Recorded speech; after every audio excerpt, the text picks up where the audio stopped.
trademark protected by law or legal regime. Okay. The first one, okay, before I tell you the first one, basically if one has to define trademark in a very general layman's sense, okay, it's not difficult to figure out what the definition of trademark would be. Trademark would basically be any symbol, any mark, okay, any identification which helps you as a consumer to differentiate goods or services of one company from those of any different company or any other company in the market, right? So for example, this bottle, the word Bailey is written on it. So you know this is coming, this is a particular brand which is different from any other brand, right? So it's a very obvious kind of statement. Hi. So therefore, trademark functions as a source identifier for you, right? It helps you identify the source of the products or services which you are procuring or which you are making use of, right? And if that is the definition of trademark, then that also becomes one of the justifications for protecting a trademark. And this represents one such justification, okay? We call it preventing consumer confusion. Hello, ma'am. Yes, sir. So I have time up to 11 o'clock. So preventing consumer confusion, the assumption is that trademarks act as information transfer tool. What information do they transfer to you? They transfer a whole lot of information, but more particularly information about the origin of the products. So one bottle with the word Bailey on it, second bottle with the word Bailey on it, third bottle with the word Bailey on it, you are assured that all these three bottles are coming from the same source, right? So whatever your experience has been with the first bottle, you can rely upon that experience to figure out whether you want to purchase the same bottle again or not, right? If it has been a good experience, you would surely go for it. If it is not a good experience, you would be cautious in your next purchase with respect to that, right? So trademarks act as an information transfer tool, information about the origin of the products, and if that is the function they perform, then this is why we protect trademark. Okay, this is a statement from a case decided by US Supreme Court. The court said that trademark law, by preventing others from copying a source identifying mark, reduces the customer's cost of shopping and making purchasing decisions, for it quickly and easily assures a potential customer that this item, the item with this mark, is made by the same producer as other similarly marked items that he or she liked or disliked in the past. So this theoretical justification, otherwise very simple to understand, but what is to be appreciated behind this theoretical justification is that from this perspective, trademark is not protected because of the trader. Okay, trader per se doesn't have a claim to the law that its trademark should be protected. Okay, law desires to protect a trademark because law bothers about the consumer. Okay, so it's a consumer centric approach to protecting trademark, right? And the importance of my initial this emphasis on theoretical justification also lies in the fact that the theories also tell us what kind of law we would have with respect to protecting the trademark. Okay, so this would not be an academic exercise purely. This has a significant impact on how law then develops with respect to protecting trademark, and therefore it is important for us to start with some emphasis on the theoretical justifications for protecting. So from this perspective, the trademarks are to be protected not because trader needs it, not because trader has some claim over a trademark, but because the consumer has to be protected in the market. Okay, so confusion to the consumer should not arise, and therefore trademark has to be protected. The other theory, which is a counter to this theory, is known by the name dilution of a trademark, preventing dilution of a trademark. It is called the dilution theory of trademark protection. Okay, and this is what the proponents of dilution theory say. They say that to recognize trademark as a mere symbol of goodwill without recognizing it as an agency for the actual creation and perpetuation of goodwill ignores the most potent aspect of the nature of trademark. Okay, so their basic argument is that when you speak about trademark protection from the perspective of a consumer only, that trademarks help consumer identify particular good and differentiate those goods from those of the competitor, and that is the only role you associate with a trademark, you do a great amount of disservice to the role trademarks play in modern trade. Okay, in modern day trade, trademarks are not merely a symbol telling you the source of the products. Trademarks are basically a subject, an element of the product itself, which is increasing the appeal of the product for you, right? So for example, when we go out to purchase a cap, okay, many of us would like to have a cap with Nike swoosh on it or Adidas, 3 stripes on it, to be very clearly visible, right? We want that trademark to be visible, on the front portion of our cap, because for us that is not merely a trademark telling us that it is coming from a particular company called Nike or Adidas. Okay, we want it to be there on the front of our cap, because we know the value of our cap increases because of this symbol. We know that in whatever way we look smarter because we have a Nike cap or an Adidas cap or whatever, right? It just adds to our own sense of looking good or being appreciated by others. Okay, so therefore the argument is that trademarks do not only help consumer to differentiate one set of goods from those of others. Trademarks are an important element of the product itself, and they increase the value of the product. Okay, meaning thereby that a trader, when the trader invests in developing certain goods which are to be sold in the market, the trader also invests in choosing a particular trademark for those goods, so that the goods become more appealable. Okay, and therefore the emphasis of law in protecting a trademark should not only be about protecting consumer, but should also be about protecting the investment which a trader has made, which a businessman has made in developing an attractive trademark, right? In modern day trade, some of you would surely know how people spend huge amount of money on advertising agencies figuring out what trademark would be the best for the company, and how even before a product is launched or services are offered, you have huge bombardment of that trademark in TV ads, print ads, etc., just to gather your attraction, catch your attraction, so that the moment product is launched, it is received wholeheartedly by the consumers. Okay, so under that theory, they say that the value of the modern trademark lies in its selling power, that this selling power depends for its psychological hold upon public, not merely upon the merit of the goods upon which it is used, but equally upon its own uniqueness and singularity. That such uniqueness or singularity is vitiated or impaired by its use upon either related or non-related goods, that the degree of its protection depends in turn upon the extent to which through the efforts of ingenuity of its owner, it is actually unique and different from others. Okay, so this is what they recommend as part of their theory, that the purpose of, so under the consumer confusion theory, the purpose of trademark law was to ensure that two trademarks do not end up confusing the consumer, okay, with respect to a particular product which the consumer wishes to purchase. This theory, the recommendation is, it's not about protecting the consumer from confusion, it is about protecting the exclusivity of the mark itself. Okay, that mark should be exclusively available in the market and should not be disturbed by any other imitation or similarity of the mark on any kind of goods. Okay, so this is brief theoretical underpinnings of trademark law.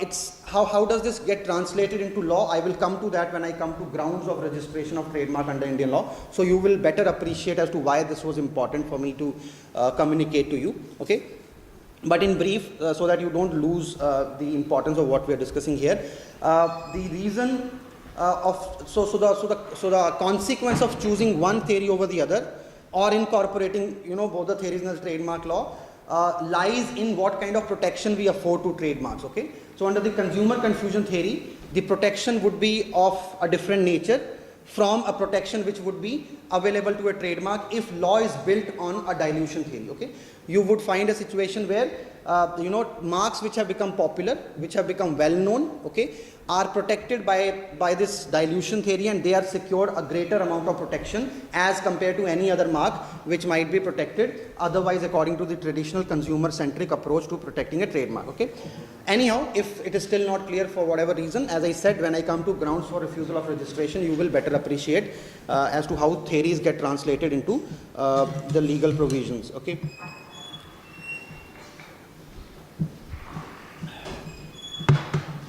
So if now I start with the definition of a trademark, I have already given you a layman's understanding of what trademark can be. Okay, this is a technical definition, but it is also not very different from how generally we can simply speculate about the definition of a trademark. But this is how this is defined in the Indian Trademarks Act, okay, of 1999.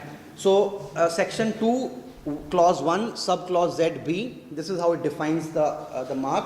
It says a mark capable of being represented graphically, which is capable of distinguishing the goods or services of one person from those of another, and may include the shape of the goods, their packaging, and combination of colors. Okay, it's a very extensive definition. The older law which we had was the Trademarks Act of 1958.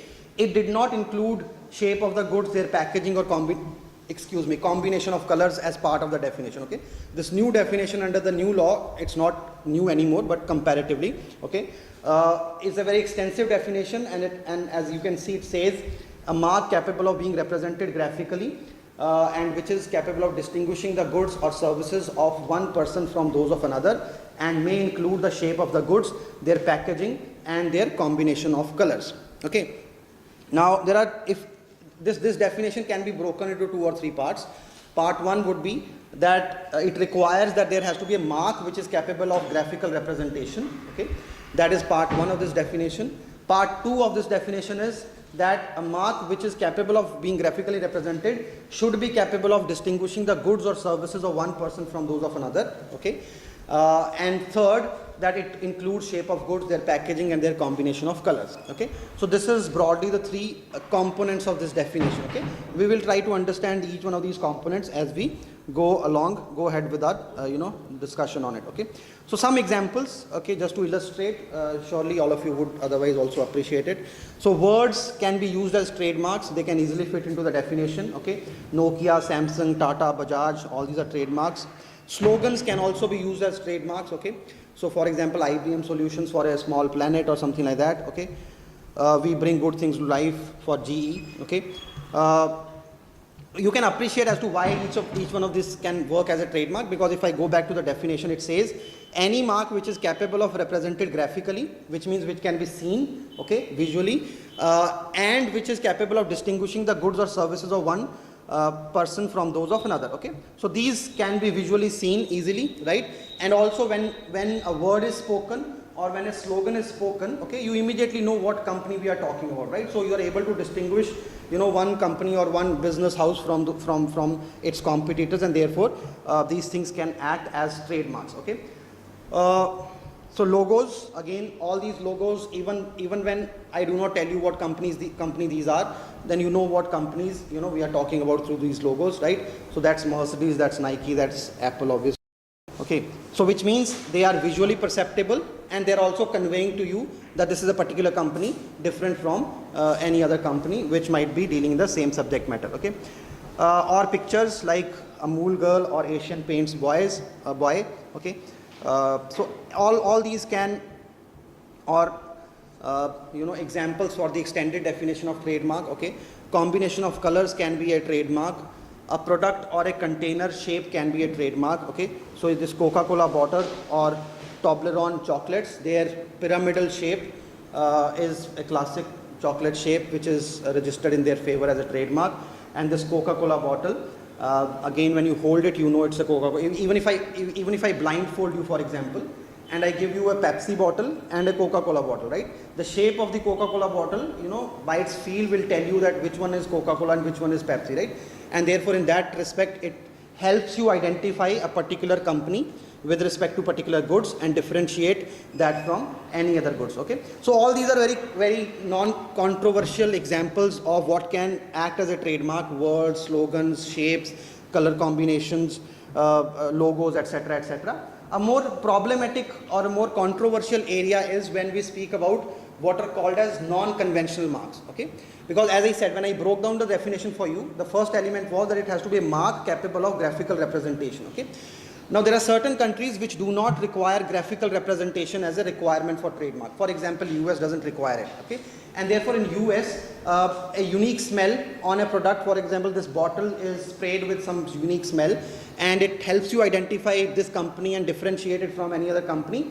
That can also act as a trademark. Okay, but the question comes whether those kind of non-conventional marks, the smell or the sound, satisfy the graphical representation requirement as it is required by India or some other countries like England or European countries. Okay, so these countries require graphical representation to be an essential element of trademark law. Okay, why so? Just a brief comment on that. Because the assumption is that if you require graphical representation, then legal certainty is achieved. Okay, you know what is the subject matter which is protected for a particular person. Okay, it is like fencing on your piece of land. Okay, if you don't have a fence, then also you have a piece of land, but its protection is a little more precarious. Okay, people might not know where should they stop, from where your land starts and where it is prohibited for them to step on to. But if you have a fence, then obviously there is a clear message to the world outside that this point onwards it is my piece of land and you are not authorized to step onto it. Okay. So similarly, graphical representation also, the requirement of putting it on a piece of paper, okay, helps people identify what has already been secured by somebody else. Okay, and what kind of changes do I require for my trademark to be accepted, which might otherwise look slightly similar to something which has been accepted already. Okay. So the issue is, can non-conventional marks like smell or sound satisfy this requirement? Trademark rules define graphical representation to mean representation of a trademark for goods or services in the paper form. But the courts also admit that need to have something outside the graphic representation in order to obtain a direct perception of a sign it represented does not always or necessarily indicate that graphical representation is inadequate for the purposes of examination and registration. Okay, so graphical representation is an essential requirement. The mark should be representable on a piece of paper and therefore visually perceptible. Okay, but for understanding the mark, even if you have to rely something outside that piece of paper, okay, that's per se not a prohibition on the registrability of a mark. Okay, so therefore, how does this help us answering the question which is asked in the first point of the slide? When it comes to sound marks, okay, Indian trademark law, the rules say that if you are able to submit a graphical notational form of a tune you have chosen along with a 30-second MP3 recording of that tune, then that in combination would be good enough for your mark to be registered as a trademark. Okay, so that graphical representation supported by a 30-second MP3 recording of it would be good enough for that mark to to satisfy the requirement of graphical representation. Okay, why am I calling it I'll just finish this point. Why am I calling it a mark? Because for trademark law, anything which has the capacity of identifying for you as a consumer a particular company and differentiating that company from its competitors is a mark. Okay, so in this case also, when you hear, for example, Idea tune or Airtel tune, even if you are not in front of your TV, you know what company's ad is being played, right? And therefore the tune is helping you differentiate one company from the other company, right? And therefore it can act as a mark. Okay, the only obstacle it has to overcome is that there is this requirement of graphical representation. Okay, that it has to be graphically representable. Okay, otherwise it will not be registrable. You have a question, sir? So outside India, graphical representation doesn't hold a trademark. I think it does. Sorry, no, I didn't get it. Outside India, Yeah. you're saying India it holds good as a trademark. Yeah. So outside India also it holds. No, that's what I'm saying. So American law doesn't require graphical representation as a requirement. Okay. But Harley Davidson has copyrighted their that signature tune. No, that's what I'm saying. I'm answering the question. So all IP laws, okay, all intellectual property laws, including trademark law, are jurisdiction specific. Okay. So it is possible that something which gets rejected here gets accepted in Pakistan, gets again rejected in Bangladesh, okay, gets partially accepted in America, etc., etc. Okay. So it's not universal that whatever answer you get here is the answer available everywhere. Okay. So there are countries, for example, US, where the requirement that for your tune to be registrable, you have to show it in graphical form. It's not there at all. Okay, so there a mere tune would be good enough for registration. Okay, you have a tune and you can register it even if you don't reproduce it on a piece of paper in the form of graphs. Okay, it is registrable, right? In European Union and also in England, we have a same requirement as we have in India. Indian law is almost imitation of their law. Okay, and therefore some of the cases also I discuss are European cases because we accept those cases as good law for us also. Okay, so so Harley Davidson might have a registration in America, but will or might not have in EU, or would have in EU provided it satisfies the requirement which law lays down. For example, in India, Indian law is not prohibiting a tune from getting registered. Okay, it is only requiring that whatever mark you have, okay, tune, smell, word, logo, whatever mark you have, should be capable of being represented graphically. Okay, so how do you represent that graphically? Obviously by drawing it on a piece of paper. The only problem with sound marks was that unlike a logo, unlike a word, unlike a picture, which once you draw on a piece of paper, nothing else is needed to understand that. Okay, whereas for you to understand tune, you will also have to listen to tune, right? Otherwise, merely on a piece of paper, a set of lines will not help you appreciate what exactly is the subject matter, right? Because the usage is not of that graph, the usage is of the tune itself, right? So therefore law circumvented that problem by saying that okay, graphical representation along with a submission of a small sample of 30 seconds of that tune together would be good enough compliance with what the law requires. Okay, so therefore as a settled position now, irrespective of what jurisdiction you are in, whether it's America which doesn't require it, or it's EU, or it's India, sounds have been now considered to be fairly capable of getting registered as a trademark. Okay, there was a time some 10 years back when we were not very sure whether sounds can classify for being registered because of this graphical representation obstacle. Okay, but that's not a problem anymore.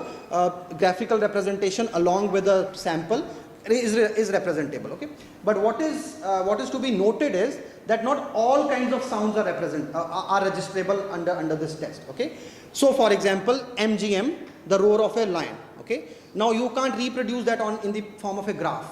Okay, and therefore that would not be registrable under the Indian test or the European test. Okay, it would easily be registrable in America because they don't require graphical representation. They only require that your mark, whatever it is, should be capable of distinguishing the goods of one person from those of another. Okay, so certain kinds of sounds which can be reproduced in the form of a graph and then can be supported with the help of a sample, okay, like Indian law requires, would be capable of being represented as trademarks under Indian law. Okay, but certain laws can be more liberal, and those laws might allow registrability of sounds which are otherwise not reproducible on a piece of paper. Also, you had a question. So how can you represent smell according to Indian law, like writing chemicals? So I'm coming to that. Okay, so sound was one of the issues. So we've discussed that.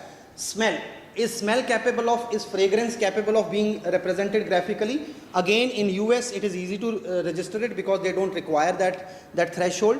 So you had tennis balls with a particular lemon smell. Okay, those were popular with respect to a particular company, and those were registered easily. Okay, so can a smell be registered as a trademark? That is a question. So in Europe there were a couple of cases.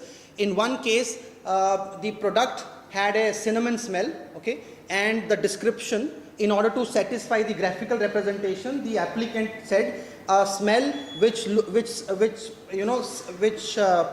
like, it doesn't look like, which smells like cinnamon or something like that, or rose or something like that. Okay, whatever the smell was. Okay, and a claim was made that this kind of representation in words, a smell which is similar to rose, is good enough compliance with graphical representation. That was denied by the court, saying that when we require graphical representation, it means certainty of the boundaries. Okay, so for example, when we read the word Bailey, we don't have subjective opinion about what is written here, right? All of us read the same stuff, right? So it's a certain subject matter, that it is a word Bailey, B-A-I-L-E, written on it in a particular format, in a particular design, right? But when it comes to smell, abstractly defined smell of rose, 10 people might have different appreciation of what exactly is that smell, how does it smell, how strong it is, how weak it is, etc., right? So therefore, this kind of description was held to be not good enough. Then there was another case where the person submitted a chemical formula of that particular smell, okay, and said that this is now good enough, compliance with the requirement of graphical representation. That was also not accepted by the court, because court responded by saying that chemical formula is not per se a formula of the smell.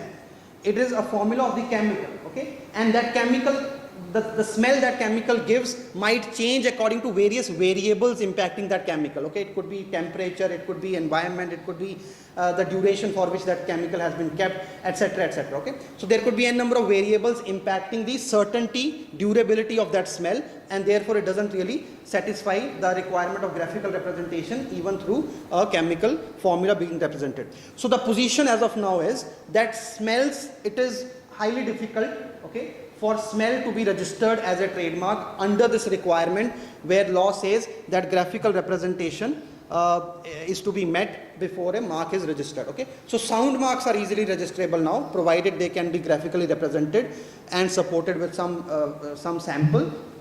Smell marks, it is a difficult proposition. Okay, courts haven't said that they are not registrable at all. Okay, courts have only said that whatever test we have, whatever threshold we have, at least till now you haven't been able to cross that threshold. Okay, so tomorrow some scientific methodology of representing a smell with accuracy on a piece of emerges, then it might be possible that it gets registered as a smell mark also under this test of the law too. Okay, but otherwise the current position is that it's a highly problematic proposition if you are claiming a sound mark in some jurisdictions which require graphical representation. But obviously where there is no such representation, you can adopt a smell. Yes. But how do these music producers copy tunes from other, maybe some of them very famous songs? Okay, so first we have to be very clear about what we are discussing. Okay, your doubt is about copyright law. Okay, we are discussing trademark law. Okay, that is copyright law issue. I'll answer to you just for clarity after the class in case you need. But your question is about copyright law. Okay, but we are discussing trademark law, right? But anyhow, in brief, if they copy it, then they can be sued. They can be taken to court of law, and you can prove your case that they have copied it, right? But they still use artistic creativity. No. The point is that if there is violation of law happening, that doesn't mean that the law doesn't exist. It simply means that it's not applied effectively. So if my tune is copied by somebody else, I am diverting from my mandate. But anyhow, if my tune is copied, I don't go to court of law, then why does law bother about it? Right? Or if I go to court of law, then copyright law requires certain threshold to be crossed by me for me to prove my case. Okay, if I prove it, I will win it and I'll stop the other person. If I don't prove it, then the other person will be free to continue with it, right? But anyhow, that's a copyright law issue, that's not a trademark law issue. Okay, so trademark law issue is, okay, anyhow, this gives me an opportunity of clarifying what is trademark monopoly and what is all other IP monopoly. So copyright as a monopoly is on a subject matter per se. When I create a tune, or when I write a book, or when I draw a painting, I have a monopoly on that subject matter itself. Okay, whereas a trademark is a monopoly on the use of a symbol. Okay, it's not a monopoly on a symbol per se. It's a monopoly on the use of a symbol in the trade. Okay, for example, the word Bailey on it, if you draw it on your copy, on your notebook, okay, and if this is protected by copyright, then you can't draw it. Okay, because my copyright protection on the word Bailey, okay, though it's not protectable under copyright law, I'm only using it as an example. Okay, my copyright protection on the subject matter stops you from reproducing it in any manner whatsoever. Okay, because I have a monopoly over the subject matter itself. But because this is a trademark and I have a trademark monopoly on it, I can't stop you from reproducing it on a notebook or writing it somewhere on the wall or whatever you want to do it. I can only stop you from competing with me in the trade using a word like Bailey or similar to Bailey. Okay, that is my monopoly. My monopoly is on the usage of the word in the course of trade, in order to communicate to my consumers that this is my product different from my competitor. Okay, my monopoly is not on the subject matter, right? So in case of tune also, right, if I copy somebody's tune, I just play it, trademark law will not stop me.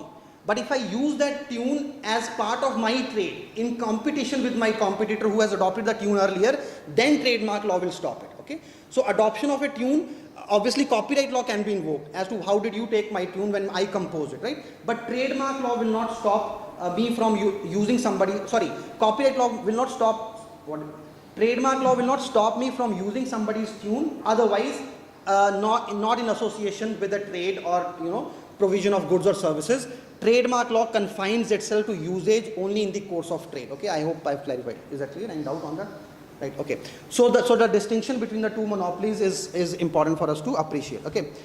Okay, so now let's come to the registration of a trademark. Okay, how do we register a trademark? What are the grounds on which we can register a trademark? The Indian Trademarks Act of 1999 talks about the grounds for the refusal of trademark registration. So if you are hit by any of the grounds, then your trademark is not registrable. Which also means that if you are not hit by any of these grounds, then your trademark is a registrable trademark. Okay, so we have two sections here, section 9 of the Trademarks Act and section 11 of the Trademarks Act. Section 9 talks about absolute grounds of refusal, and section 11 talks about relative grounds of refusal. Okay, I'll quickly run through these clauses, but wherever you need some emphasis, I would surely stop and emphasize it a little more. Okay, just a brief explanation of why do we call section 9 grounds as absolute grounds and section 11 grounds as relative grounds.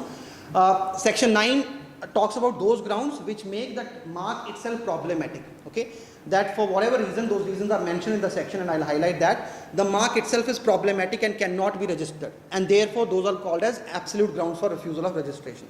Section 9 talks about relative grounds of refusal, because mark itself is not problematic, it can be registered as a trademark, but in relation to an already registered trademark, there is a problem with this mark. Okay, and therefore this is called a relative grounds for refusal of registration. Okay, so let's pick each one of these.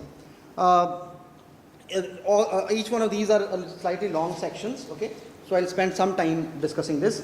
Section 9(1) of the Trademark Act says, so section 9 has 3 clauses, and each of the clauses has 3 or 4 sub clauses. Okay, so just keep the structure in mind. So next, section 9 clause 1 has clause A, which says all those marks which are devoid of any distinctive character, that is to say they are not capable of distinguishing the goods or services of one person from those of another, all those marks are not registrable as trademark. Okay, what do we mean by devoid of distinctive character? It means, this is a statement from an English judgment. What does devoid of any distinctive character mean? The judge said, I think the phrase requires consideration of the mark on its own, assuming no use.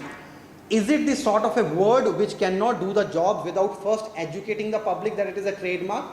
A meaningless word or a word inappropriate for the goods concerned, for example, North Pole for cars, can clearly do so. But a common laudatory word such as treat is absent use and recognition as a trademark, in itself devoid of any inherently distinctive character. So in this case, the issue was that there was a word treat being used on confectionery products. Okay, and the issue was whether this treat can be registered as a trademark for confectionery products or not. Okay, the challenge was that the word treat for confectionery, for eatables, okay, is not inherently distinctive, is not capable of distinguishing, is not capable of having a distinctive character to it. Okay, so court clarified that, is it a sort of a word which cannot do the job without first educating the public that it is a trademark? A meaningless word or a word inappropriate for the goods concerned can clearly do so.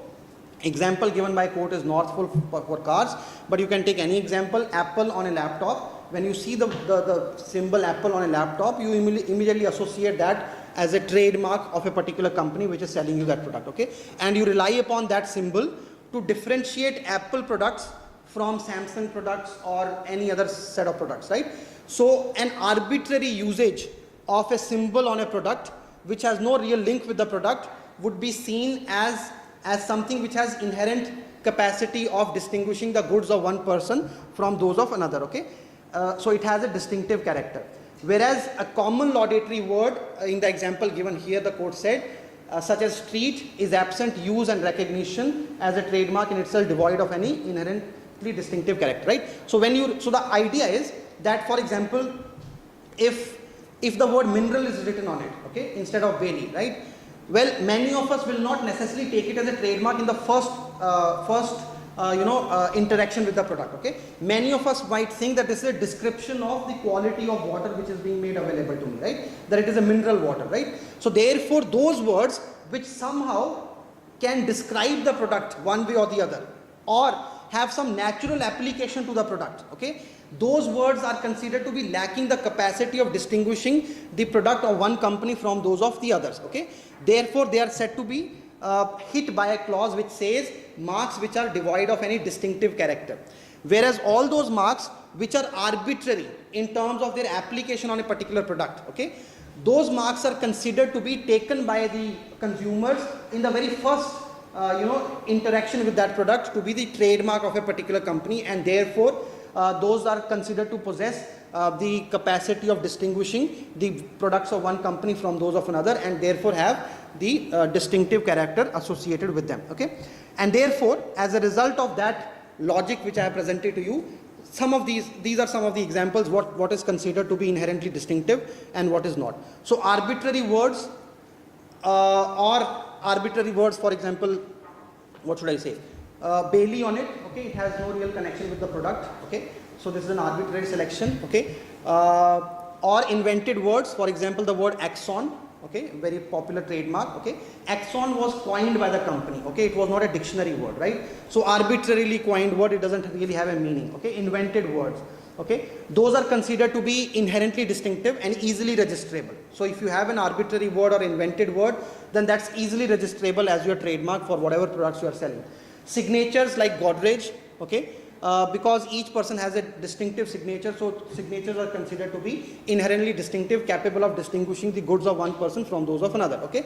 Whereas the surname Godrej might not be inherently distinctive, because there might be n number of Godrejs in India, and each Godrej has a right to use his or her surname in the trade he or she does, right. So therefore, when you see the word Godrej only, as a consumer you might think that it might be some other Godrej and not necessarily a particular Godrej, right. But when you see a signature of a particular sign, then signatures are uniquely associated with individuals, and therefore they have the capacity of being distinctive in their nature and therefore registrable. Laudatory words, like in the previous case we saw the word treat, are not considered to be inherently distinctive and therefore registrable, okay. So for example, another example is perfection for soap was refused registration, because the word perfection, the assumption is when you read the word perfection on a product like soap, okay, you are not in your first interaction with that product, okay, you are not necessarily taking that to convey to you the origin of the product, okay. Please, I'm taking you back to the definition of a trademark. The definition of a trademark is any mark which helps you identify the origin of a product, okay. So any word which is descriptive of a product, in your first encounter with that word on a particular product, that first encounter will not give you a message that this is telling you the origin of the product.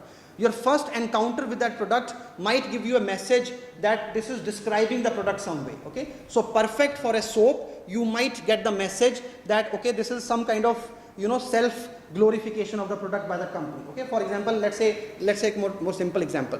So Nalsar, for example, Nalsar provides educational services, okay. Nalsar stands for National Academy for Legal Studies and Research, okay. In short, it's Nalsar. Let's say it says instead of Nalsar, our name is the Best Law School, okay, or Best Law School.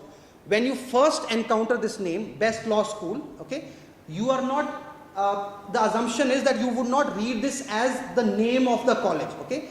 The assumption is you would read this as some kind of glorification of that institute, right. This is the best in India, okay.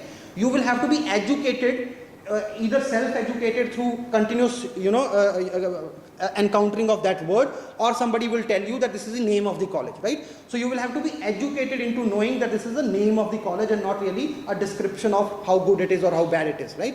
So all those words which do not need education, okay, of a consumer, for the consumer to know that this is a trademark, are considered to be registrable straight away, whereas all those words like laudatory words, like names, surnames, etc., or description of the product in any way, are considered to be lacking the capacity of distinguishing the goods of one person from those of another, okay. But before you raise, because there is an obvious doubt which would come to your minds, I am expecting, but before that question is raised, I will clarify. That doesn't mean that these words cannot be registered at all, okay. A perfection word for a soap can be registered, but not in the first instance, okay.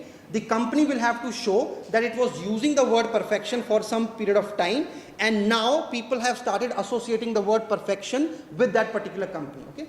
So you might not have inherent distinctiveness in the beginning, but you might acquire distinctiveness over a period of time, okay. And therefore, once you acquire distinctiveness over a period of time, then your mark becomes a registrable mark, okay. For example, a simple example just to substantiate this point, Dr. Reddy's, right. What am I talking about? Sorry? Yeah, right. Anyone who thinks I am talking about something else? Well, in Shamirpet here, there's a Dr. Reddy who says I am talking about that Dr. Reddy. So what does this example mean? That the word Reddy, Dr. Reddy's today has acquired a singular meaning for it.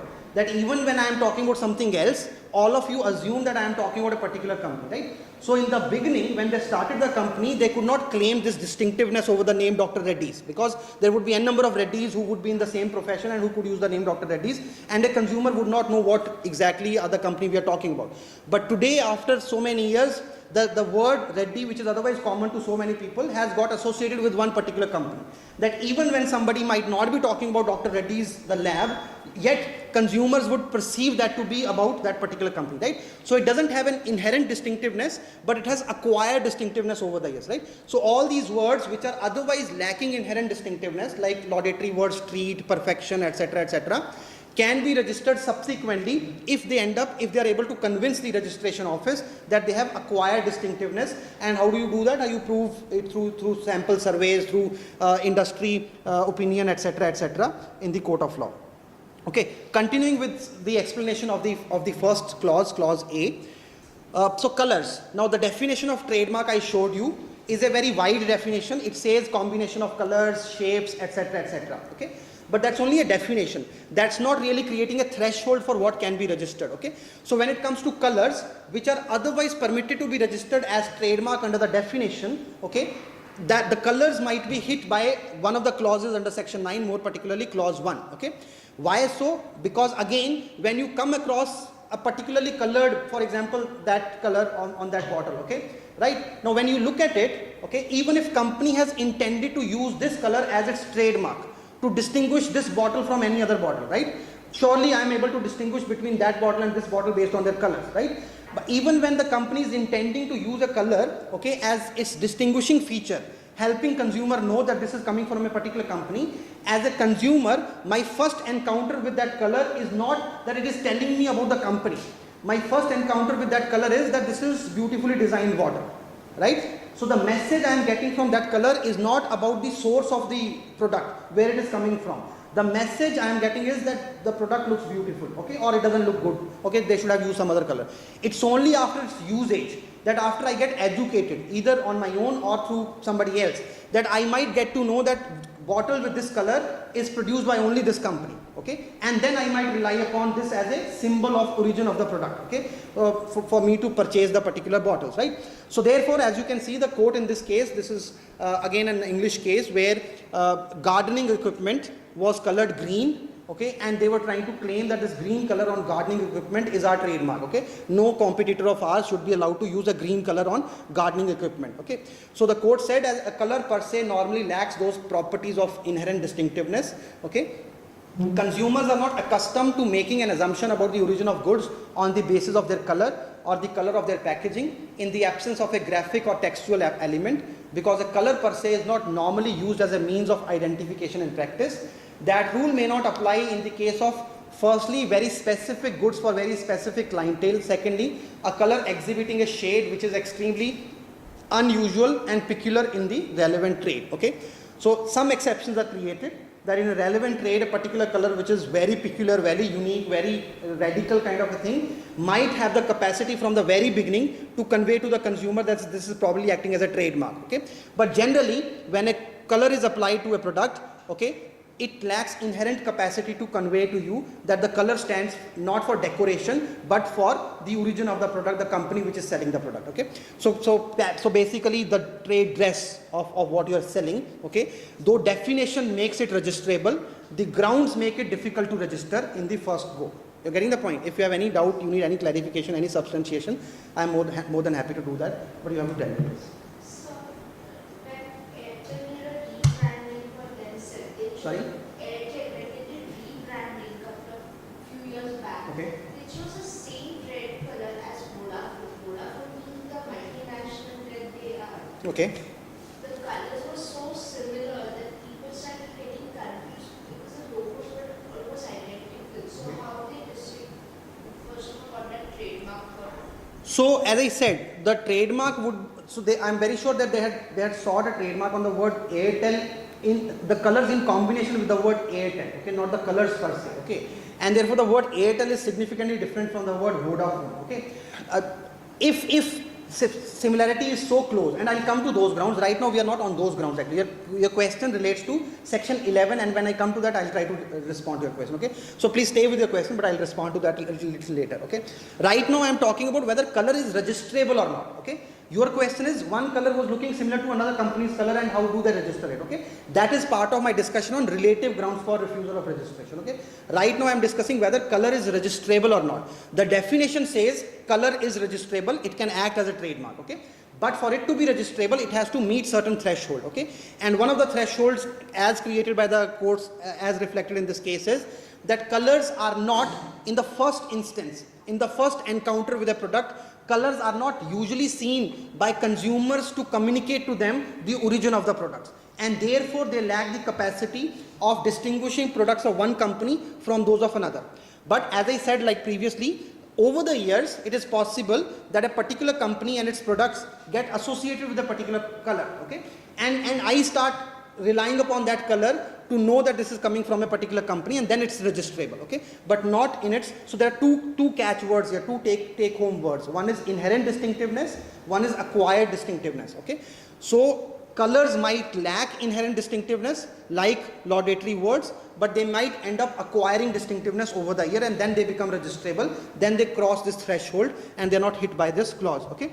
Similarly, shape of the goods also, this was about a bottle with its particular shape.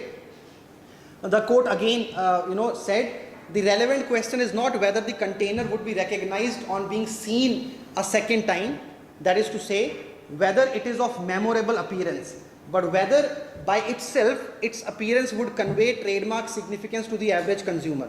For the purpose of this appeal, I am prepared to accept that bottle shape, which is the subject of these applications, is both new and visually distinctive, meaning that it would be recognized as different to other bottles on the market. That does not mean that it is inherently distinctive in the trademark sense, okay? This is a very subtle point. The point is mere distinction is not distinctiveness for the purpose of trademark law, right? Mere distinction, so this bottle is surely looking different from those two bottles, okay? And therefore it is, one can differentiate between those two bottles and this bottle, okay? But mere distinction in appearance is not equal to distinctiveness for the purpose of trademark law, okay? For the purpose of trademark law, distinctiveness should mean that the moment you see a shape, you associate that shape with a particular company. You know this is coming from a particular source, and you can or cannot, or you wish to or you wish not to purchase that particular product, okay? And therefore on the same logic, the court had held that shapes also lack inherent distinctiveness. They can acquire distinctiveness over the years. For example, Coca-Cola bottle today is surely having a distinctiveness. As I said, if I blindfold you and I give you a Pepsi bottle and a Coca-Cola bottle, the glass bottles I am talking about, you can easily recognize the Coca-Cola bottle because it has that indent in between, right? A kind of a bend in between, right? So you will be able to recognize which one is Coca-Cola, right? So therefore, this is what clause. Any questions on clause 1 before I move on to clause B of sub clause 1? So yeah. For all these products to register the color or the shape, it has to be accurate. It cannot be inherent in any. So it will be very difficult. As I said, if I go back to my previous slide, it said for colors, the last line the court says that the rule may not apply in the case of firstly very specific goods for very specific clientele. For example, this example I use always, but I forget the name. So there is this fashion house which makes women footwear, okay, international brand, and it has a red color sole. So that red color sole is from the very beginning seen as its trademark, okay. So a specific product for specific clientele, it is possible that in that trade, your color choice might be able to win you a trademark in the beginning. Or as it says, secondly, a color exhibiting a shade which is extremely unusual or peculiar in a relevant trade, okay. Then in that case also it is possible that court might say in the very beginning that yes, this is acting like a trademark, okay. But generally, because as consumers, okay, think like a consumer. Court is responding here not as court is responding here as a consumer. That as a consumer, when I see a product, this purple bag, that blue bag, this red and black bag, I am not seeing these as indicators of the company. I am only seeing these as decorations of the product, okay. So if my own approach as a consumer to a particular manifestation is not to treat it as a symbol of a company but as a decoration, then it's not acting as a trademark, right. For a mark to act as a trademark, in its very first message, it should convey to me that this is about a particular company, right. So therefore, it is difficult for color marks or for shape marks to achieve that goal in the very beginning, okay. They can surely do that in the course of time. Okay, the second sub-clause B of clause 9.1, okay. So these clauses are also slightly overlapping, right? So clause B says which consists exclusively of marks or indications which may serve in trade to designate the kind, quality, quantity, intended purpose, values, geographical origin, or the time of production of goods or rendering of service or other characteristics of goods or service. Okay. What are the factors to be taken into consideration? The factors are more aptly a symbol describes the goods, less distinguishing it becomes. For as we saw, arbitrary words are easily distinguishable, whereas descriptive words are not. For a sign to be distinctive of a person's goods or services in the required manner, it must generally be speaking incapable of application to the goods or services of anyone else. If people exposed to it are not generally likely to regard it as something which provides some description, information about the goods or services with reference to which it is used. Okay. So again, the take home point for you would be more aptly a word or a logo or a symbol describes the goods or services, less distinctive it becomes. Okay. And greater is the chance that it would be hit by this clause B. Okay. Just read this again and absorb it. It says which consists exclusively of marks or indications which may serve in the trade to kind, quality, quantity, intended purpose, values, geographical origin, or the time of production of goods or rendering of service or other characteristics. So any mark which is reflecting characteristics of the good one way or the other, okay, would be hit by this clause. Okay. So let's say laptop. Okay. Now Apple on a laptop easily gives you the message that this machine is produced by a particular company. The word Samsung on a laptop easily gives you the message that this machine is produced by a particular company which is not Apple or which is not IBM, which is not anybody else, okay, which is Samsung, right? But instead of Apple or Samsung or IBM, if I use portable data processing machine, okay, assume I use that phrase as my trademark, portable data processing machine, right? Now this adoption of this phrase as a trademark would confuse the consumer, because consumer would not know whether this is a trademark of a company or description of the product. Okay, there are two factors here to be appreciated. One, that consumer would get that message that it is probably a description of the product, that it is a portable data processing machine. Okay, and therefore consumer would not see this as a trademark. Second, all your competitors who are in the same business have an equal right to describe their product in the similar manner, right? They are also selling portable data processing machines. So this cannot be allowed to be monopolized by one party alone, right? For example, fruits by a fruit seller. Okay, if a fruit seller says fruits is my trademark, then this, by necessary implication, this means that all other fruit sellers are stopped from using the word fruits when they are selling the fruits, right? Which is not fair, which is not reasonable by any means, right? So therefore, more aptly a mark, a logo, a sign, a word, more aptly a mark describes the product, less distinguishing it becomes. Okay, and greater is its capacity to be hit or its potential to be hit by this clause, which says all those marks which designate kind, quality, quantity, intended purpose, values, geographical origin, etc., is not registrable. Some examples of rejected marks: coffee house aroma for coffee, okay, because it was describing the product one way or the other. Easy flossing for toothpick or with floss holder. Treat for dessert sauces and syrups, we've already done that. 100% pure goodness for cosmetics, okay, these are the marks which were rejected registration. Lasting performance for perfumes. Easy cash for financial services. These are just random examples. There could be innumerable number of examples to explain the same point. Okay, so because each one of these words was one way or the other describing the product, and therefore it is not seen as something which has the capacity of distinguishing the products of one company from those of another. Okay, but again in this case also these words can acquire distinctiveness over the year and therefore can become registrable for a particular company. Okay. An objection to the descriptive character may only be maintained where descriptive content is immediately, clearly and unmistakably obvious from the application. If a term that could serve to describe the characteristics of goods is merely hinted at or is suggestive and is recognizable only on the basis of intellectual conclusions, it does not usually impede the registration. For example, ESB, which stood for extra beer, strong beer, because you had to work it out what does it stand for. Therefore, the court said it is registrable because it's not naturally applicable to that product. Okay, I will be running really quickly now because I have only less than half an hour left and there is a lot to be covered. But wherever you don't follow me, please raise your hand. I will try to emphasize on that again. Okay.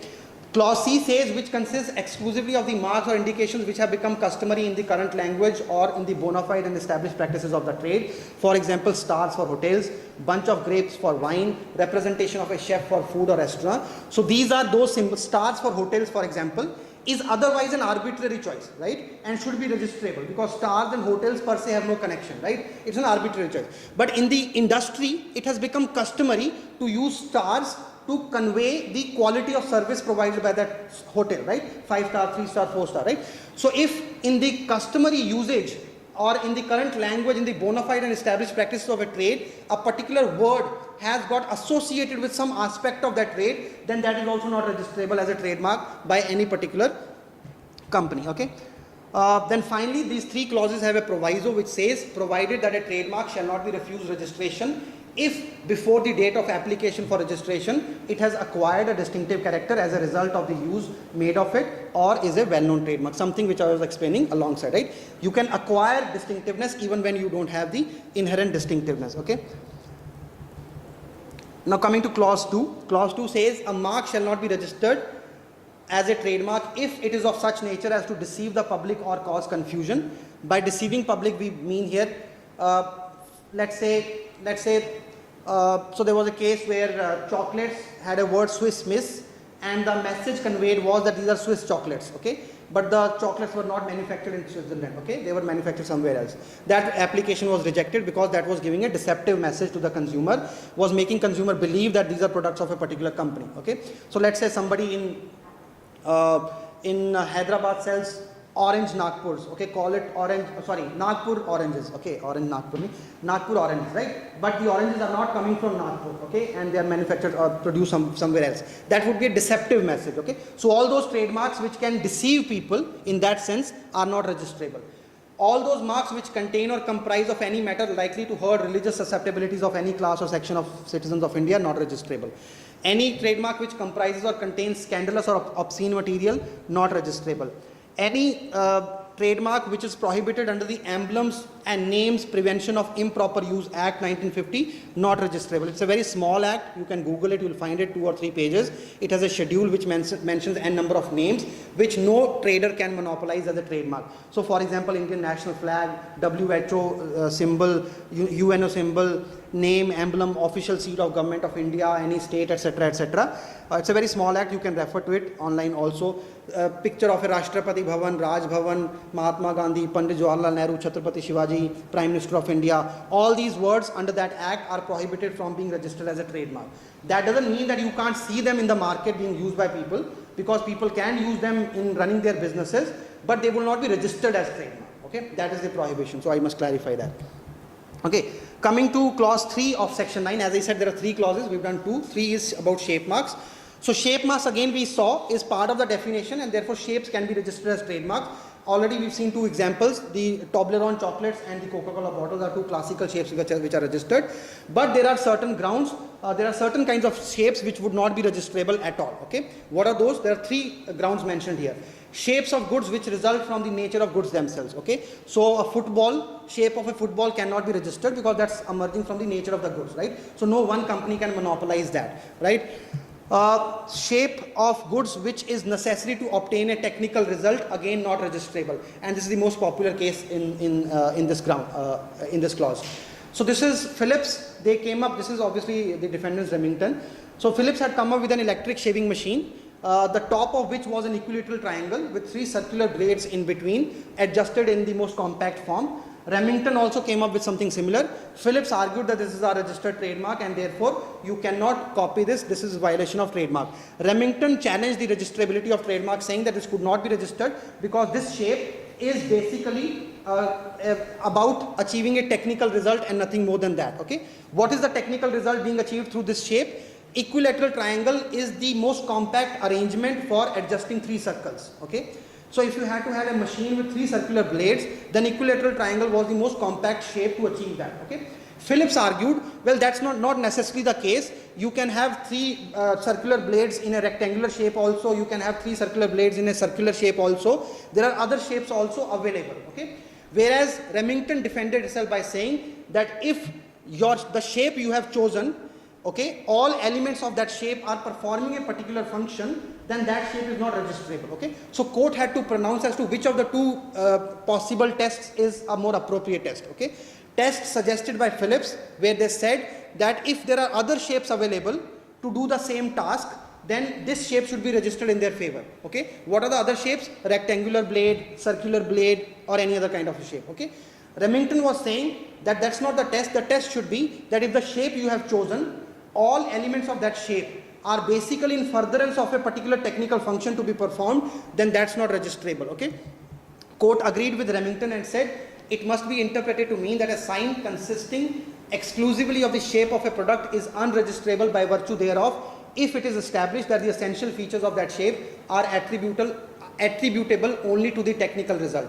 Moreover, the ground for refusal of invalidity of registration imposed by that provision cannot be overcome by establishing that there are other shapes which allow the same technical result to be obtained. Basically, in simple language, court was asking Phillips to showcase if any element of this shape is non-related to the function it is expected to perform, is arbitrary, okay, is fanciful, right? It's out of choice that you've chosen with no real impact on the function per se, okay. Because Phillips was not able to show that, the court said that this shape is not registrable under trademark, okay. So the ground is shape of goods which is necessary to obtain a technical result is not registrable, okay. There's one additional reason as to why it should not be registrable, because these kind of things are protected by patents law, okay. So if it's a technical innovation you've done, okay, then patents law is the right law for its protection, okay. Trademark law is not the area where it's to be protected.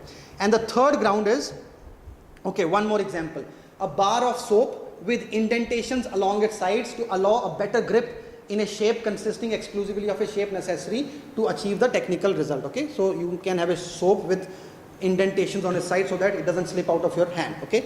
That shape also would be achieving a particular technical result and therefore not registrable. Shape of goods which gives substantial value to the goods. Section was aimed at preventing a trader from monopolizing registration of shapes which add substantial value to goods over other shapes. For example, a beautifully designed lampshade, a telephone designed to appeal to the eye. Such designs should be protected as design protection or the like and not by trademark registration, okay. Basic point would be, a take home point for this clause would be, why do you rely upon a particular shape, okay. If you like the shape and therefore you are choosing it, then it means that it is not acting as a trademark. But if you rely upon the shape because that shape is helping you identify a product, then it is acting as a trademark, okay. Coca-Cola bottle you don't purchase because you like the shape and you want to keep it in your drawing room, right.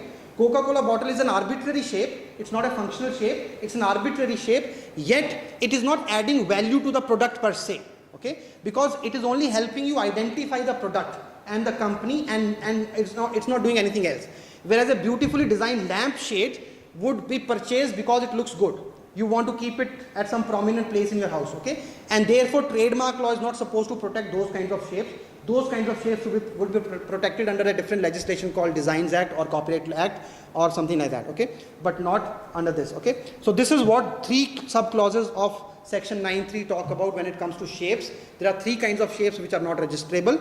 Anything which is not hit by this can be registered as a trademark, okay, because it is not obviously hit by any of the clauses. Any question on section 9 before I go to section 11? Okay, so section 11 is about relative grounds of refusal. As I said, when we say relative grounds, it simply means that the mark itself is not problematic. It means it is not hit by 9, okay. It has cleared the 9 threshold, but it is problematic because there is already an existing trademark of a similar nature and in relation there is a problem.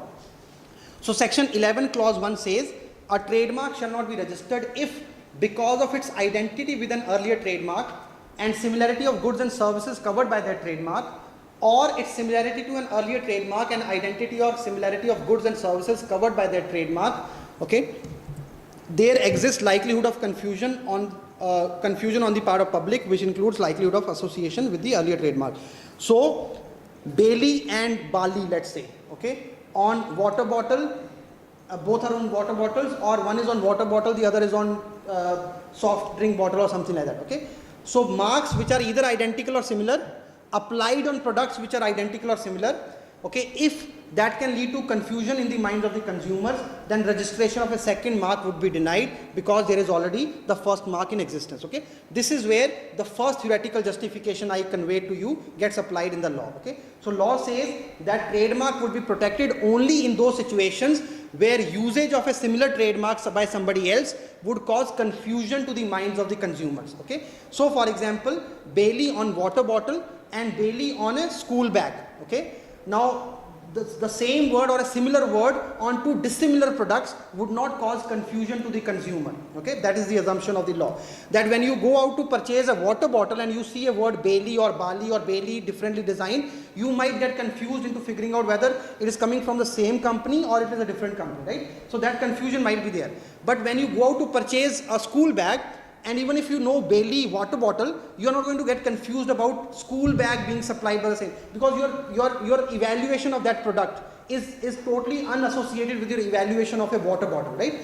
So therefore, section 11(1), while it prescribes to us when a trademark, a junior trademark, a second trademark will not be registrable, also conveys to us what is the kind of protection available to a senior trademark. Okay, a senior trademark can stop registration of a junior trademark only when that junior trademark is either identical or similar, and second, it is applied on goods which are either identical or similar in such a manner that it would cause confusion to the consumer who's out there to purchase that particular product. Okay, if there is no likelihood of confusion, which happens when the products are dissimilar, then there is no stoppage of registration. Okay, so the word Bailey can be registered by a rice seller, by a sugar seller, by a bag seller, by a shoe seller, by anything else which is not similar to the product on which the word Bailey is applied here. Okay, because that would not cause confusion to the consumer. That is what section 11(1) stands for. Okay, there are three elements to it. One is the mark, the second is the similarity of goods, and third is the consumer.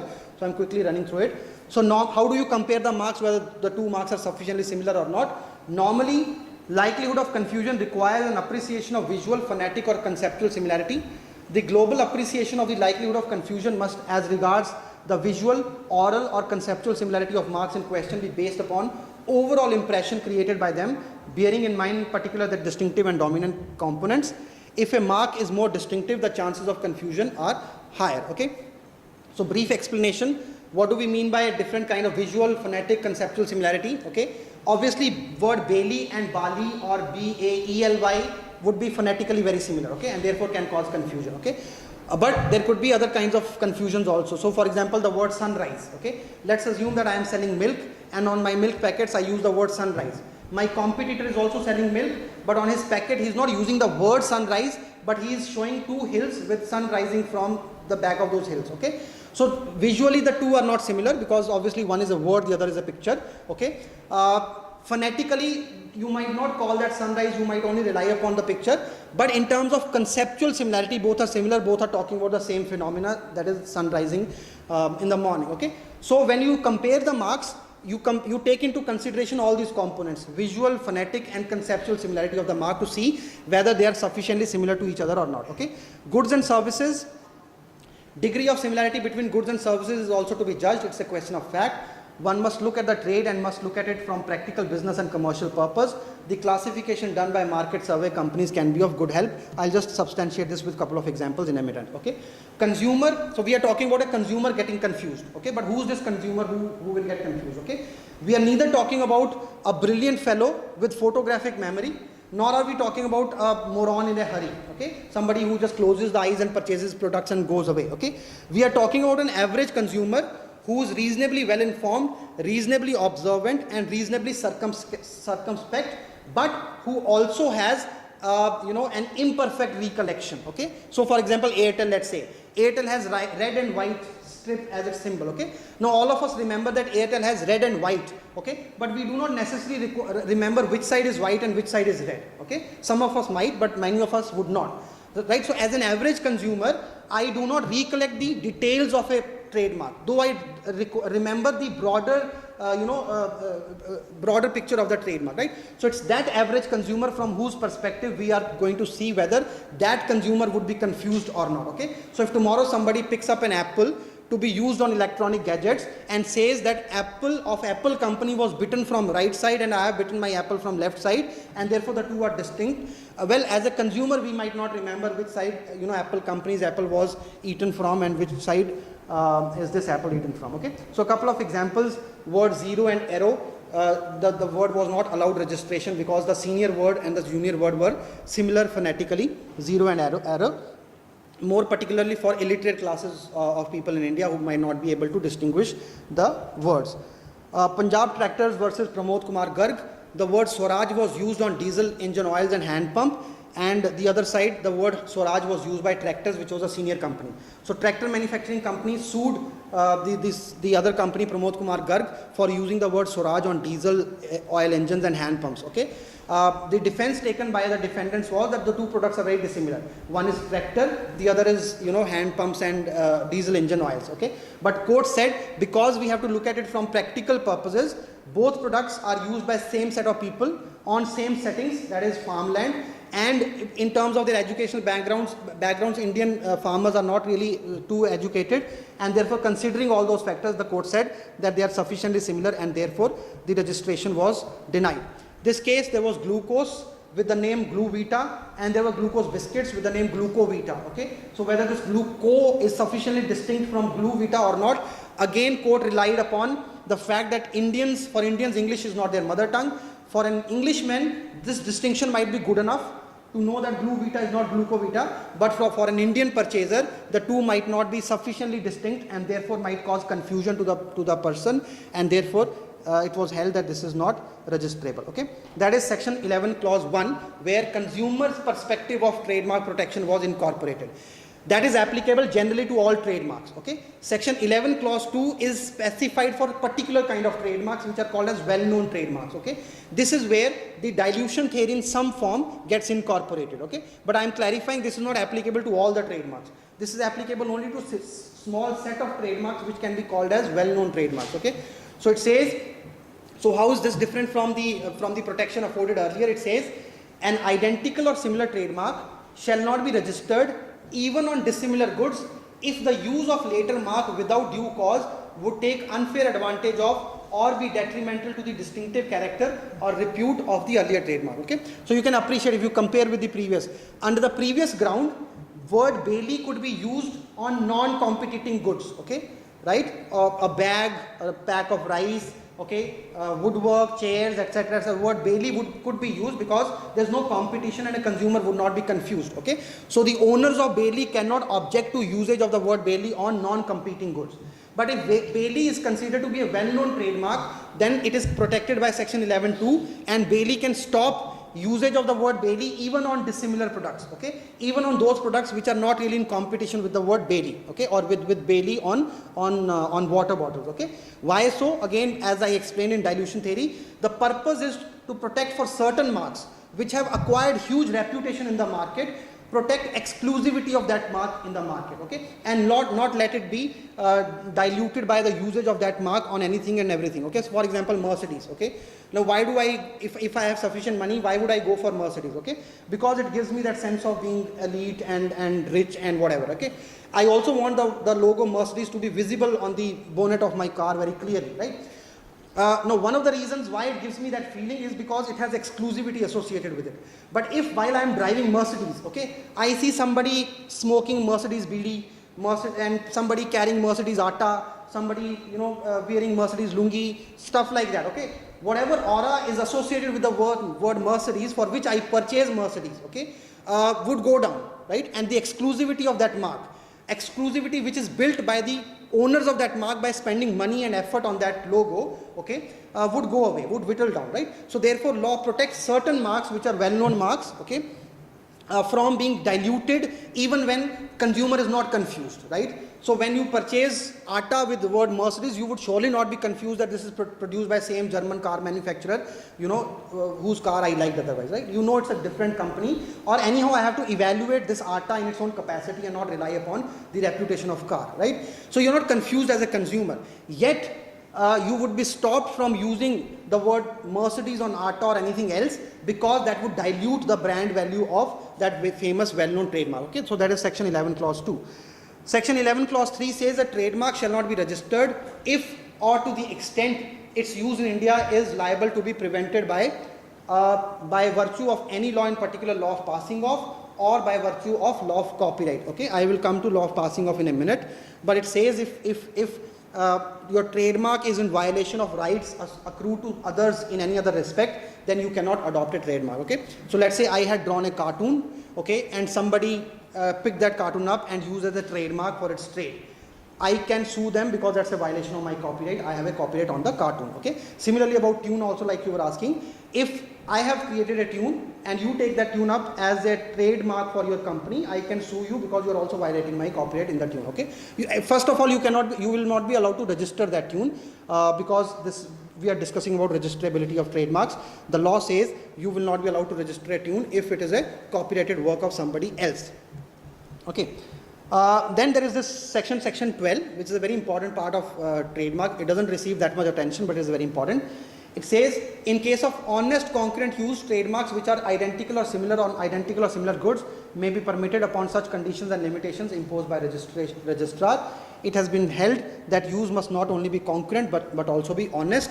So it is possible that a company in Hyderabad got a mark registered for itself, but the company was still not known all over India. Okay, and somebody in all honesty was doing a trade with the same name somewhere else in the north or northeast or west of India. Okay, now tomorrow that person should not suddenly be told that okay, somebody else has got it registered, now stop using the mark on your trade. Okay, so if that person was concurrently and honestly using a mark which is similar to some other mark, okay, then that person can be allowed to continue to use that mark and register that mark with whatever limitations the registrar office thinks important. Okay, one of those limitations could be that you confine yourself to the area where you were trading. Okay, you would not move out of that area because there is already a mark registered in favor of somebody else.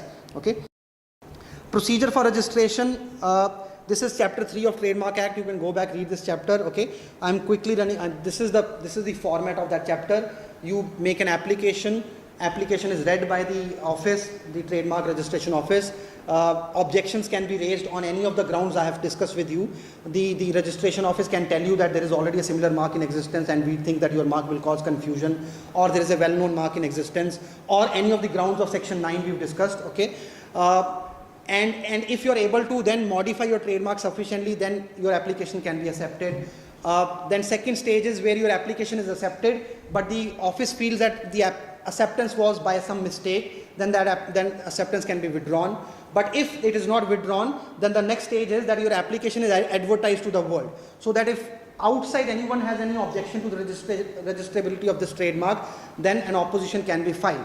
So opposition has to be filed within 4 months of the communication advertisement of the application to the world, and then opportunity is given to both the parties to explain their positions, and a call is taken whether a mark is to be registered or not. Okay. Correction and amendment in the if subsequently you are required to correct your trademark because it is in violation of somebody else's trademark, then that is permissible under correction and amendment clauses. Registration, once the registration happens, you are allowed to sue somebody for violation of your trademark, otherwise you are not allowed to sue. You can have a trademark, but you will not be able to sue somebody for violation. Okay. Renewal trademark is registered for 10 years and then it has to be renewed again. Okay. It is a monopoly you can hold for as long as you are doing trade, but it has to be renewed continuously. Every 10 years it has to be renewed. Okay. And revocation, as I said, because trademark as a monopoly is a monopoly on the use of a trade, or on the use of a mark. If you stop using it, okay, but if you stop using it for 5 continuous years, let's say, then your mark can be revoked on somebody's application from the register also, because you were not using that symbol. Okay. So revocation. So please read chapter 3 to understand this a little more. Okay, infringement. Some of these things we've already done. So infringement is almost a reproduction of section 11. Whatever grounds are there to deny registration of a trademark under section 11 are also reproduced as grounds for infringement if somebody is using a mark similar to your mark. Okay, so these 2 sections we've already done under section 11. So I'm not spending time on it. But it also says, okay, this is not 11, this is 29. I'm very sorry. Okay. The section on infringement is section 29 of the Act. By mistake, I have written 11. When I send you the slides, I'll correct it. So one of the clauses there says a registered trademark is infringed by a person if he uses such registered trademark as his trade name or part of his trade name or name of his business concern or part of the name of his business concern dealing with goods or services in respect of which the trademark is already registered. A trademark is infringed by a person who applies such a trademark to a material intended to be used for labeling or packaging of goods as a business paper or for advertising goods or services, provided such a person, when he applied the mark, knew or had reason to believe that it was not duly authorized by the proprietor or the licensee. E. A registered trademark is infringed by advertising of the trademark if such advertisement is contrary to honest practices in industrial and commercial matters. This section creates space for what is called as comparative advertising in the industry. Some examples of comparative advertising could be like this. Okay, this is not where trademark was implicated, but this is an example. So, Go Air said we have, what is this? Jet Air says we've changed. Kingfisher said we made them change. And then Go Air said we have not changed, we are still the smartest way to fly. Okay, this is comparative advertising. Okay, but an example where trademark was also used is this one, where Unibic, their biscuit Great Day, they said why have a good day when you can have a great day, right? So they use the word good day, which is a trademark of a different company, in their advertisement in order to promote their products over the products of their company. Okay, whereas the law says that a registered trademark is infringed by any advertising of that mark if such advertising is contrary to honest practices in industrial and commercial matters. Okay, some other examples. So for example, this one, Coca-Cola bottles are surrounding a lost broken Pepsi bottle, or Pepsi bottle surrounding a defeated Coca-Cola bottle.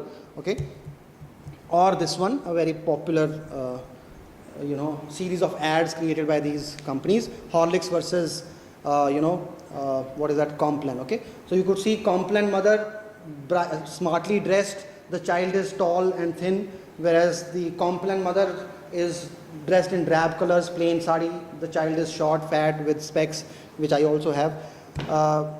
That doesn't mean my mother gave me Complan, it just means that I didn't eat good food. Okay, so the test is, the legal test is, okay, when the law said that contrary to honest practices in the trade, the legal test is this. Okay, the law says a tradesman is entitled to declare his goods to be best in the world, even though the declaration is untrue. He can also say that his goods are better than his competitors. For the purpose of saying that his goods are best in the world or his goods are better than his competitors, he can even compare the advantages of his goods over the goods of the others. Okay. He, however, cannot, while saying his goods are better than his competitors, say that his competitors' goods are bad. If he says so, he really slanders the goods over his competitors. In other words, he defames his competitors and their goods, which is not permissible. If there is no defamation to the goods or to the manufacturer of such goods, no action lies. But if there is such a defamation, an action lies. And if an action lies for recovery of damages for defamation, then the court is also competent to grant injunction. Okay. So what is the principle? The principle is you can compare the two products. You can use a competitor's product and his trademark also, and you can compare. Okay. And you can claim as to how your product is better than your competitors. Okay.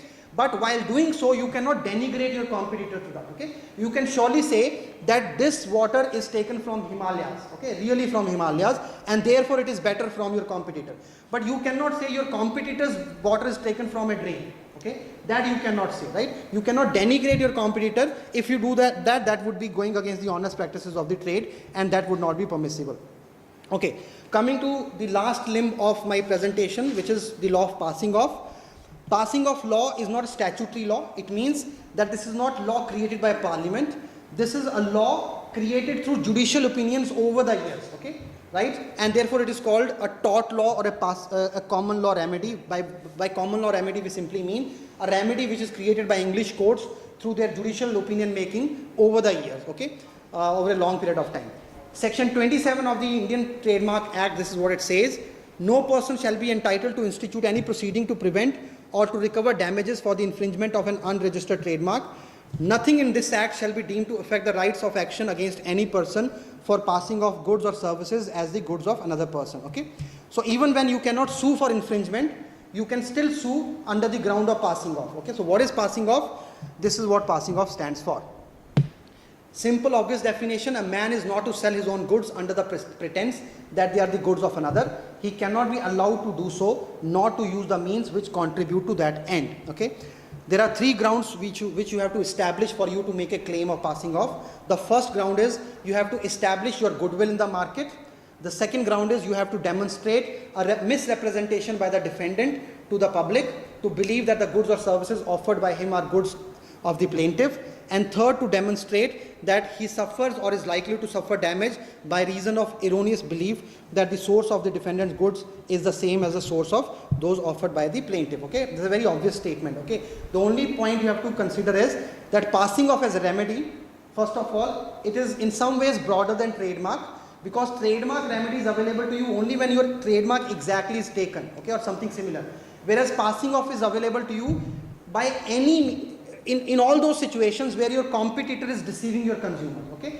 That can be by the use of a trademark, that can be through oral communication, that can be through similar trade get-up, that could be through anything, okay. A restaurant which is decorated like McDonald's, okay, but doesn't use the word McDonald's, can be sued under the law of passing off because it is taking a get-up which is similar to McDonald's, right? So in that sense, passing off as a remedy is broader. Second, passing off as a remedy is not dependent on the fact that you've registered your trademark. So even if your trademark is not registered, you can still rely upon passing off law to claim that somebody is deceiving the public by taking my name over his products, okay? But it has its own requirements, and the most critical requirement is that you have to establish a goodwill in the market. So if I am a newcomer in the market and I don't have a trademark registered, then I cannot rely upon passing off because I will not have a goodwill to show. But if I am so for example, Paradise Biryani in Hyderabad, those of you who are from Hyderabad would know, Paradise Biryani in Hyderabad or Paradise Restaurant in Hyderabad, okay. Now everybody knows Paradise and it has a goodwill of its own, okay. So even if it is not a registered mark, it can still rely upon its goodwill to say that somebody else is passing off his services as Paradise when that person is not Paradise, okay. But if it's a new restaurant, then it cannot claim a goodwill because people have not tested it and have not started relying upon it, right? So therefore, establishing a goodwill is one of the requirements of this. I'm not doing this case, I'm just running quickly through it because I have to touch upon domain names also, okay? But the details are there in my slides which would be sent to you. If you have any doubts, you can also write to me. So domain names and trademark. One of the initial Indian cases was Yahoo versus Akash Arora, where Akash Arora started using the word yahooindia.com for the same kind of services which Yahoo was also offering, okay. Apart from a search engine, it would also have a number of other elements on the web page, news, etc., okay. So Yahoo challenged this in the court of law. Akash Arora said that this is not a trademark violation because my domain name is not a trademark. I am not using it as a trademark. I am only using it as an address to my website, okay. So this was a conceptual problem the court initially had to encounter when domain name issues arose. So Akash Arora argued that I am only using yahooindia.com as an address to my website. It's not used as a trademark, and if I am not using it as a trademark, how do I violate somebody's trademark, right? But Yahoo was also relying upon law of passing off to say that whether you are using it as a trademark or not, what you are doing is leading to deception for the public, okay. And we are a company which has established a reputation in the market. By using yahooindia.com, you are deceiving the public. Court agreed with them. Court said parties are engaged in common and overlapping fields of activity. Hence, there is immense likelihood of confusion. Yahoo is widely famous in India and worldwide.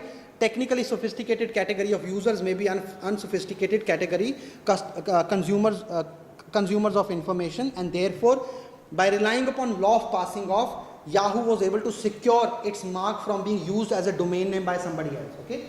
I want you to appreciate this point. The critical point in this case was that at that time when this was a new phenomena, domain names and being online with your business, there was no way to, people did not understand how should we categorize domain name. Is it a trademark or what is it, okay. So initial defense was that domain name is an address to website. It's like if I name my house as Yahoo House, okay, you're only coming to my house, right? I'm not doing a trade, by that name per se. I'm not selling products with Yahoo printed on it, right? So similarly, website also people said it is a space where we are available, okay? And it's an address, nothing more than that. So the court said even if it's an address, okay, passing off law can afford you a remedy because this address is confusing people about the identity of two companies, okay? So that is one example. Another example is British Telecommunication 1 in a million, which is a little more complicated because in this case, a phenomena called cyber squatting was confronted by the courts. Okay, what is cyber squatting? And this is not so big now, but it was very big at one point of time when internet was a new phenomena and when domain name registration was a new phenomena. Okay, suddenly new kind of business erupted. What was that business? That I know Coca-Cola is going to register its mark. I know Nalsar is going to Coca-Cola is going to come online. I know Nalsar is going to come online. I know any other company, Mercedes is going to come online. Okay, so what do? I preempt all of them. Okay, I register Mercedes.com, Coca-Cola.com, Nalsar.com, Nalsar.ac.in, Mercedes.org, etc., etc. So that when these people go to internet service providers to register their domain name, they are told that this is already registered. Okay, and then what do? They'll have to come to me and purchase it from me. Okay, something for which I paid 100 rupees, I will sell at 1 million rupees or whatever, right? So this practice was called cyber squatting. I am not going to use it. I don't have a business of my own to use any of these domain names. I am only collecting domain names so that when these companies find it difficult to register it for themselves, they come to me and then I'll sell it to them. Okay. So this was objected to by companies initially, in this case British Telecommunications.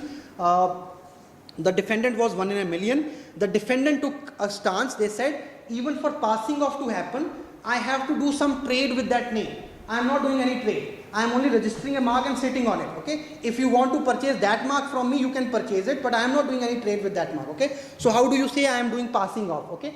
Then court responded by modifying the doctrine of passing off by saying that passing off can happen in two situations, where there is actual passing off happening or where the defendant has equipped himself with or intends to equip another with an instrument of fraud. Okay, because in all these cases, these defendants used to also in a way intimidate companies by saying, if you don't purchase it, we will sell it to your competitor. Okay, and then you handle the business implications of it. Okay, so if it is being used as an instrument of fraud, or you are equipping yourself or somebody else as an instrument of fraud, then also passing off can be relied upon. Okay, coming to a different methodology of protecting or of dealing with the issues of domain names.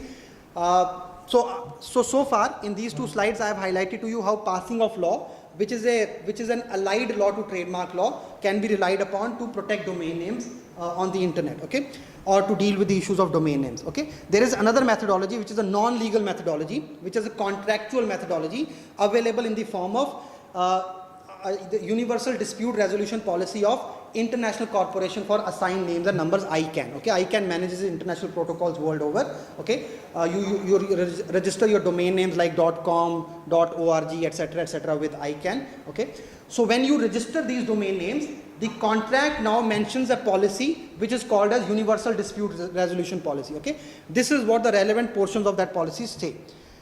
So clause 4, mandatory administrative proceeding in case it is alleged that your domain name is identical or confusingly similar to a trade or service mark in which the complainant has rights.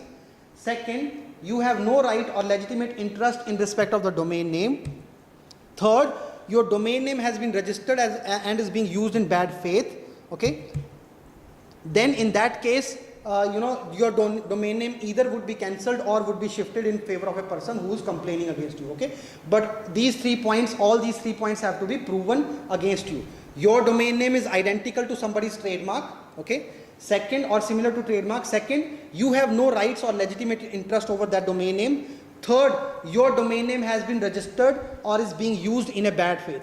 If these 3 elements are proved by a challenger, then a domain name which I have registered in my name, okay, can be taken away from me and given to my challenger, or can simply be shifted, can simply be shifted in that person's name. Okay, so what is bad faith? This is how it is explained.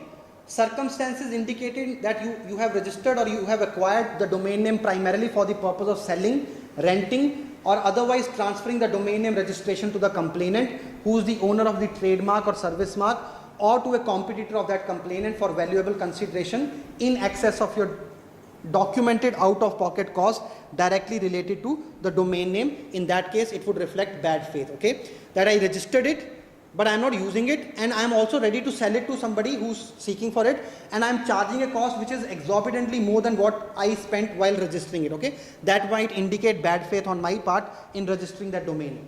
You have registered the domain name in order to prevent the owner of a trademark or service mark from reflecting the mark in a corresponding domain name, provided that you have engaged in a pattern of such conduct. Okay. You have registered the domain name primarily for the purpose of disrupting the business of the competitor. By using the domain name, you have intentionally attempted to attract for commercial gain internet users to your website or other online location by creating a likelihood of confusion with the complainant's mark as to the source, sponsorship, affiliation or endorsement of your website location or product service on your website. How to demonstrate your rights to and legitimate interest in the domain name, how to defeat the case of bad faith against you. You can claim before any notice to you of the dispute your use of or demonstrable preparation to use the domain name or a name corresponding to the domain name in connection with a bona fide offering of goods or services. You can show that you, so for example, let's say Maruti, let's say Mercedes, okay. You are a service provider for repairing Maruti cars or whatever cars, okay. Because you are service provider, you have a legitimate interest with respect to that trademark, okay.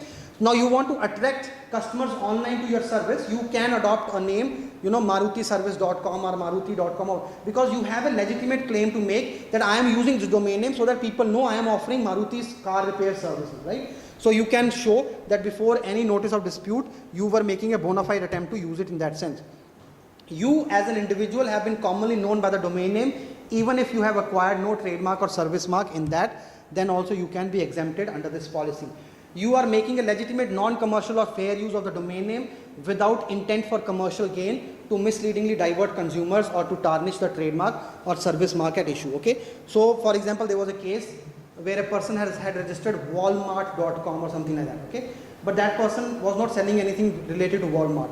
That person was an activist against Walmart kind of, retail practice, okay. So his website he was running to criticize Walmart, okay. So this clause protects him. You are making a legitimate non-commercial or fair use of that is part of my freedom of speech and expression to criticize somebody, okay, right, or to appreciate somebody, right. So if I am using a domain name for that purpose and therefore I am necessarily incorporating the name of the company I am criticizing or supporting, that can act as an indicator that my aim is not bad faith, okay, I have a legitimate interest to adopt that name, okay. So based on this, you can defend yourself against a claim that you are using a domain name in bad faith, okay. So with this I close. Last part of my presentation was a little quick because I was really running out of time, but if there is any point where you need any more clarification, please ask your doubt. I'm more than happy to do that. As I said, these slides will be sent to you, and if you have any doubts you can also write to me, I'll respond to that, okay. But anything here, I'm more than happy to answer that. Right, thank you. Thank you.